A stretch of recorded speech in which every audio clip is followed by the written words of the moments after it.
Franno Francis used yesterday's Irish Independent column to pick over the gnawed, fetid carcass of Munter's hammering against Racing in Sunday's Champions Cup semi-final and, as is often his wont, has ascribed an underwhelming performance to a single, hitherto rarely mentioned factor.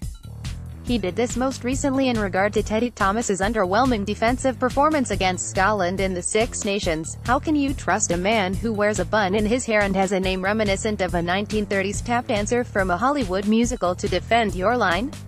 We'll leave that hang there.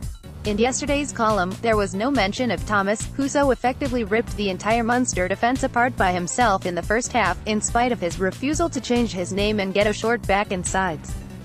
Instead, Franno decided to go looking for the reason behind Munster's non-performance, particularly in the first half. In this, he goes against the grain, and in fairness, has more legitimacy than his war on Teddy Thomas's whimsy. In the lead-up to Sunday's semi-final, it was widely assumed that Munster's mini-break in South Africa for a pair of Pro 14 games against the Cheetahs and the Kings after the quarter-final win over Toulon was a boon. It allowed the squad to bond in nice weather abroad, and escape some of the mania in Limerick and elsewhere. Franno isn't convinced by it all, saying that playing so many first-teamers at altitude in South Africa was madness. The trip to South Africa was madness. Munster stayed at sea level for most of the 2 weeks that they were in the Republic.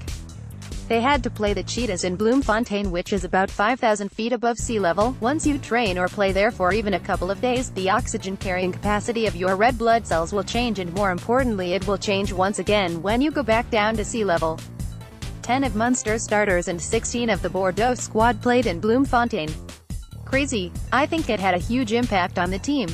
There are many things to discuss from the loss which we can do at a later date, but Munster lost this semi-final principally because they were playing in slow motion from the off brought about by their South African tour.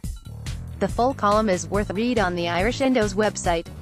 See also, Leinster players reveal horrors of training on Lancasters, Tuesdays. See also, Jacob Stockdale hits back at Brian O'Driscoll's basket case. Comment.